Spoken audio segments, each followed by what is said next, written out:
Assalamualaikum warahmatullahi wabarakatuh dan salam sejahtera. Terima kasih banyak kerana sudi datang untuk menonton video saya pada hari ini. Dan bagi mereka yang baru pertama kali datang untuk menonton ke channel saya ataupun mereka yang masih lagi belum subscribe, saya mohon sahabat anda untuk subscribe ke channel saya. Dan bagi mereka yang dah subscribe, saya mohon anda untuk kongsikan video ini kepada rakan-rakan serta ahli keluarga anda. Semoga apa yang saya nak kongsikan sedikit pada hari ini adalah satu perkongsian yang bermanfaat untuk kita semua, insya-Allah.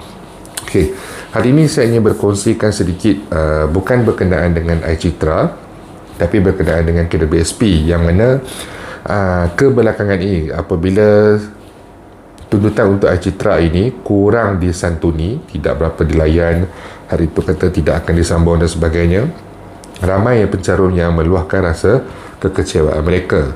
Kemudian ramai yang mula bising, berhentilah mencarum, kalau macam ni kami dah tak nak mencarum, kami lebih baik kami simpan duit itu sendiri dalam bank dan juga sebagainya. Persoalannya, bolehkah kita berhenti daripada mencarum ataupun bolehkah kita tidak mencarum di dalam kumpulan wang simpanan pekerja? Okey, jadi saya ada dapat satu persoalan yang mana saya nampak dalam laman Facebook KWSP. Ada satu soalan ditanya oleh netizen ini, yang mana beliau bertanyakan, maaf saya nak tanya, boleh ke saya tak nak buat caruman dah? Saya buat surat mohon majikan tidak membuat caruman. Adakah majikan akan dikenakan tindakan? Ini soalan beliau. Okey, jadi kemudian KWSP telah menjawab. Pekerja yang ditafsirkan dalam Seksyen 2 atau KWSP 1991 adalah tertakluk kepada pencarum KWSP. Sehubungan itu, pekerja tidak boleh memilih untuk tidak mencarum dengan KWSP. Pekerja juga tidak boleh mengadakan sebarang pakatan dengan majikan untuk tidak mencarum. Sebarang perjanjian untuk berbuat demikian adalah tidak sah dari segi undang-undang, dan majikan juga boleh dikenakan tindakan undang-undang jika majikan bersepakat dengan pekerja yang tadi untuk tidak mencarum. Okey, jadi jawapannya adalah tidak boleh. Kemudian kalau kata apa yang kita nak faham tentang jadual pertama Seksyen 2 atau KWSP 1991, maksudnya di sini adalah orang yang diambil bekerja oleh majikan di bawah satu kontrak perkhidmatan ataupun perantisan apprentice yang perihalnya tidak dimasukkan dalam jadual pertama Seksyen 2 atau KWSP 1991. Jadi maksudnya di sini adalah Seksyen 2 atau KWSP 1991 menunjukkan bahawa kita semua ni, dari segi apa sudut sekalipun, apabila kita bekerja, kita ini diwajibkan mencarum. Itu yang pertama. Okey, jadi yang keduanya pula, siapa yang tidak perlu orang kata mencarum ataupun yang boleh untuk tidak mencarum dalam KWSP ini. Yang pertama adalah orang asli nomad. Ini ada dijelaskan dalam laman web KWSP. Okey, yang kedua adalah orang gaji domestik. Maksudnya orang gaji tempatan warga negara Malaysia tetapi yang bekerja sebagai orang gaji, mereka ini tidak diwajibkan untuk membuat caruman KWSP. Yang ketiga adalah pekerja luar, foreign worker, pekerja asing. Yang keempat, individu yang ditahan di mana-mana penjara, pusat tahanan, pusat pemulihan, sekolah yang dijeni dan sebagainya. Mereka ini jika mereka melakukan pekerjaan di dalam penjara ataupun pusat tahanan, menjana pendapatan mereka tidak diwajibkan untuk mencarum.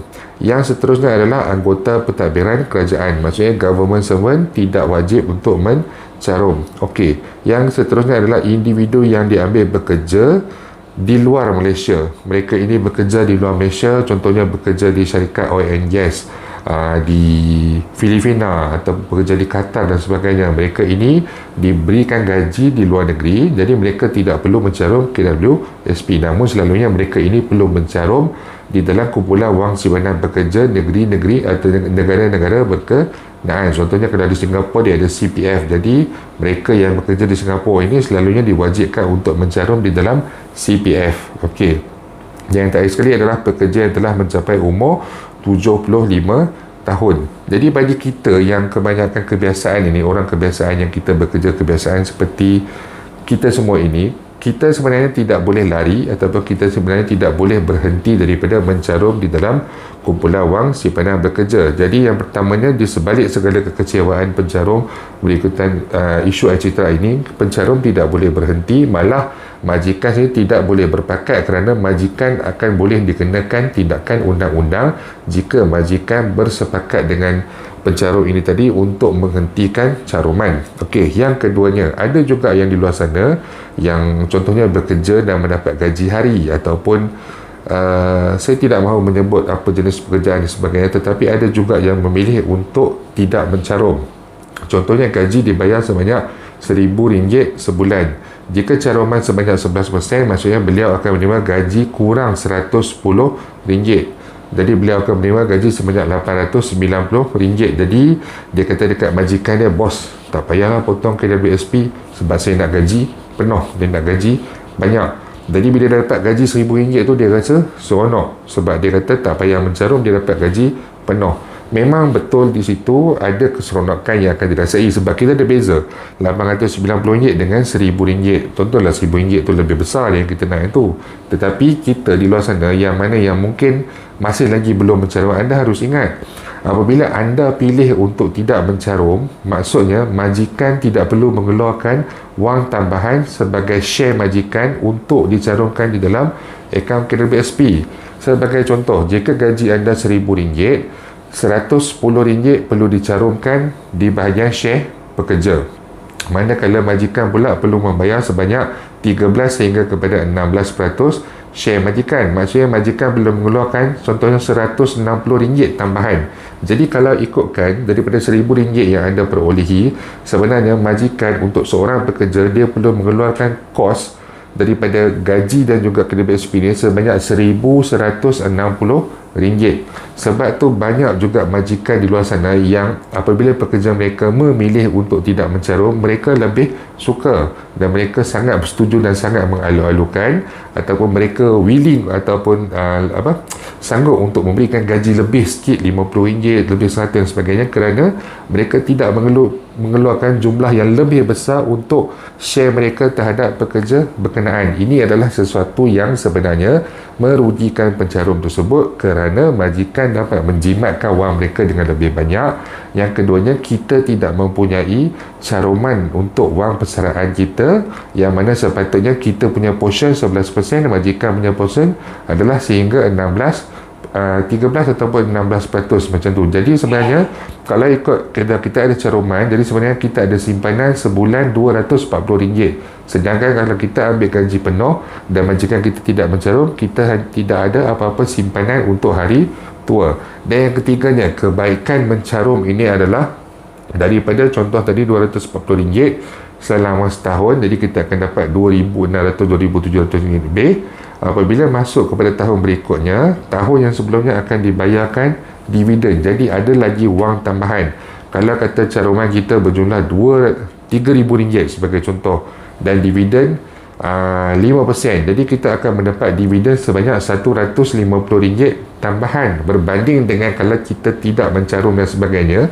Share majikan kita tak dapat, dividen pun kita tak dapat, duit wallahualam adakah kita mampu simpan ataupun dia akan habis begitu saja. Jadi bagi merungkaikan sedikit kekecewaan dan juga persoalan, kita tidak ada pilihan, kita tidak boleh berhenti mencarum. Dan nasihat saya kepada pekerja ataupun pencarum ataupun sesiapa saja di luar sana yang mungkin tidak lagi mencarum, yang mungkin ada bersepakat dengan majikan ataupun yang memilih untuk tidak mencarum, ingat bahawa sebenarnya perbuatan itu adalah sesuatu yang merugikan untuk jangka masa panjang. Tambahan lagi satu, caruman KWSP jika anda mungkin tak sedar juga mempunyai bayaran untuk khairat kematian.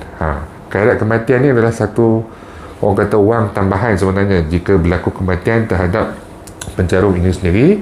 Jadi ahli keluarga setidak-tidaknya mempunyai wang tambahan untuk menguruskan perbelanjaan bagi urusan kematian. Selain daripada ahli keluarga boleh mengeluarkan wang caruman yang mana akan mengambil sedikit masa, sudah tentu khairat kematian ni sedikit sebanyak dapat membantu ahli keluarga yang lagi masih hidup ini. Jadi itu sedikit faedah berkenaan dengan kepentingan untuk mencarum KWSP.